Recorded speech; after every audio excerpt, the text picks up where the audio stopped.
There's a place in northern Mexico where maps still lie to you. They draw a bold blue line cutting south through the desert toward the Sea of Cortez. But if you actually go there and follow that line on foot, you find out real quick that the map is making things up. There's nothing there. Just a dry channel, cracked mud curling up at the edges like old paint, and white salt crusting in the sun. This is where the Colorado River is supposed to spill into the ocean. It doesn't. Not reliably, and it hasn't for decades. Standing in that dry bed feels like standing on a grave. Something massive died here. The Colorado used to dump 15 million acre-feet of water a year down this stretch. It carved the Grand Canyon. It created a delta so green and full of life that when Aldo Leopold paddled through in 1922, he called it a milk and honey wilderness. 2 million acres of wetlands, with the river splitting into 100 channels before finally hitting the sea. Now, that wilderness is totally gone. You're looking at a salt flat, the size of a small country baking in silence. The birds left. The jaguars vanished.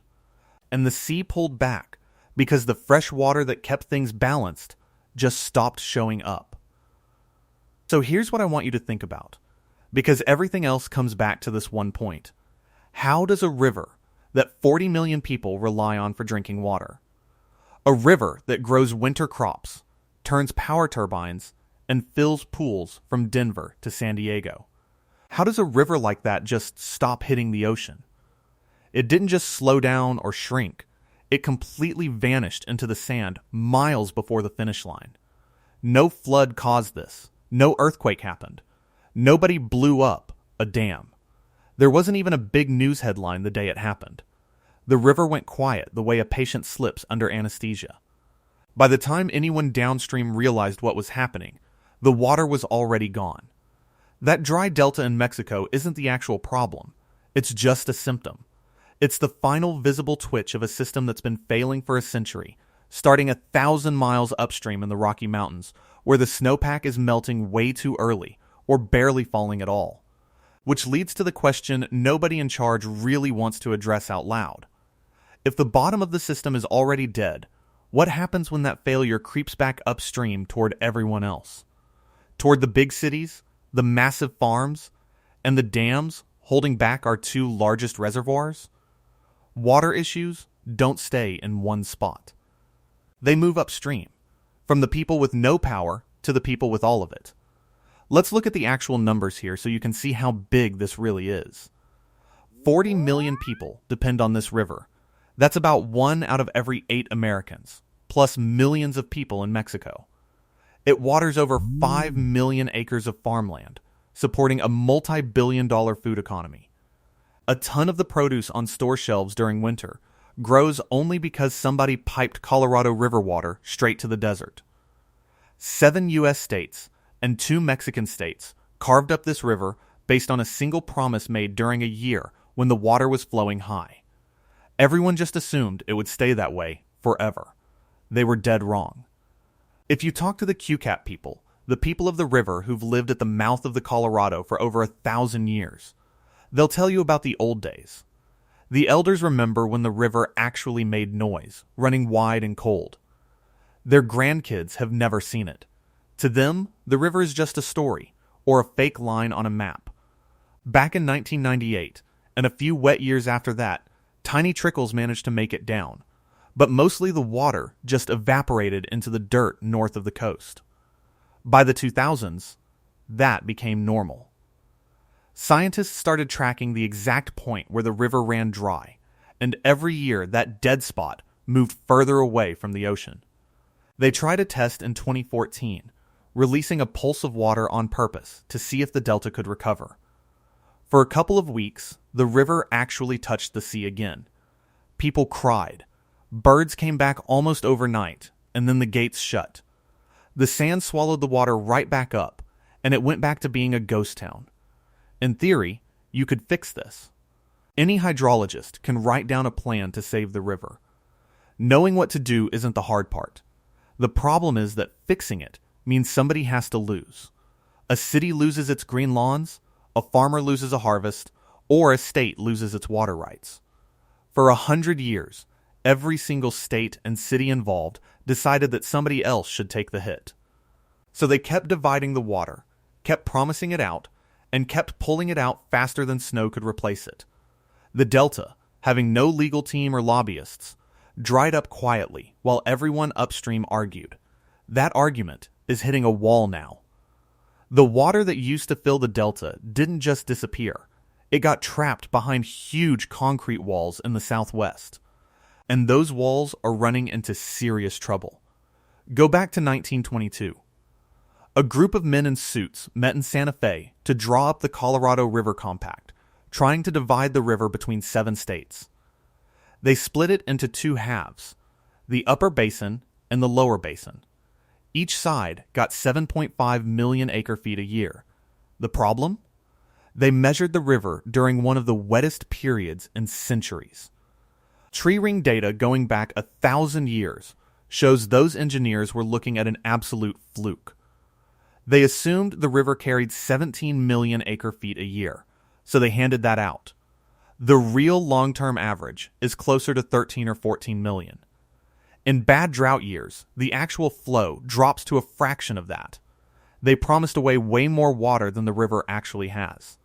Then, Mexico was promised 5 million acre-feet in a 1944 treaty.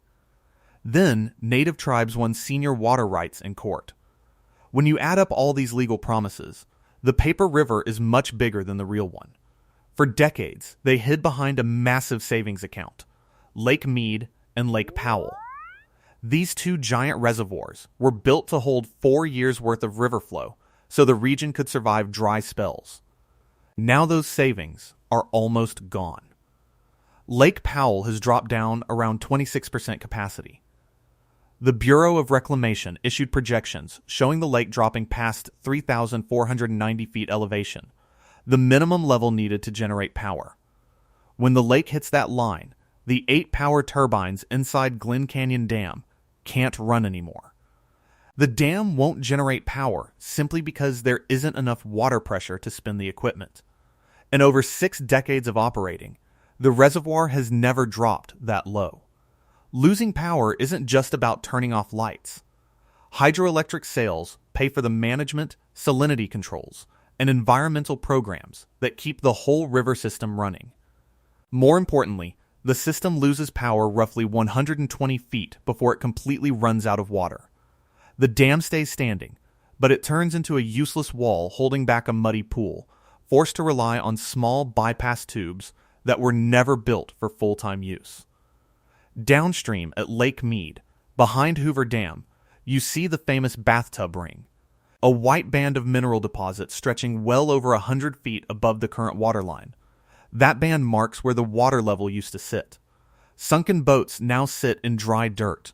Old murder evidence and barrels from decades ago are turning up because the water isn't there to hide them anymore. Powell feeds Mead. If Powell can't release water properly, Mead drops even faster. If Mead drops too low, Hoover Dam stops making power too, approaching its own dead pool level where water can no longer pass through the dam at all. When you turn on your tap or see farm fields in the southwest, it's easy to forget how thin the line is between normal life and the moment this system grinds to a halt. It's a massive mechanical and legal machine built on the assumption that nature would keep providing a fixed amount of water. Nature isn't doing that. Right now, officials from all 7 states are arguing behind closed doors because the master operating rules for these dams expire soon. They're fighting over who has to cut back. The upper basin points fingers at the lower basin for using too much. The lower basin says everyone has to cut back equally. Arizona and California are fighting over remaining allocations, pulling off short-term emergency transfers just to buy a few extra months. Nobody wants to take the loss, which is the exact mindset that killed the river delta in the first place. The dried-up sand in Mexico was the first sign of what happens when you spend more than you have. The Delta paid first because it had no legal leverage. But Lake Powell sitting near empty and Lake Mead wrapped in a giant white ring aren't at the end of the line. They sit right in the middle of it. The missing water at the end of the river and the dropping water behind those 2 dams are part of the exact same problem, tracked across 1,400 miles from the Rockies down to the ocean. If shortages keep getting worse, Western water law doesn't cut back everyone equally. It protects the oldest legal rights and cuts off the newer ones completely. Arizona's Central Canal System has lower priority rights, so it gets cut first. Farmers in places like Pinal County have already had their water slashed, leaving thousands of acres dry while they try drilling deeper wells into groundwater that won't replenish anytime soon. Meanwhile, agricultural districts with older, senior rights keep their full shares. Drawing frustration from cities and neighboring states, upstream in Colorado, ranchers with water rights going back to the 1880s are physically first in line. They're the last ones who will ever go dry, and everyone knows it. So every time representatives meet to negotiate, everyone brings a folder full of century-old papers to prove why their neighbor should be the one to give up their supply. It's a system designed to ensure the answer to who loses water is always somebody else. So the lakes keep dropping while everyone points fingers. If you go back to that dry bed below San Luis Rio, Colorado, you can still clearly see the shape of the river. The banks curve where the water used to flow, holding the memory of what built them.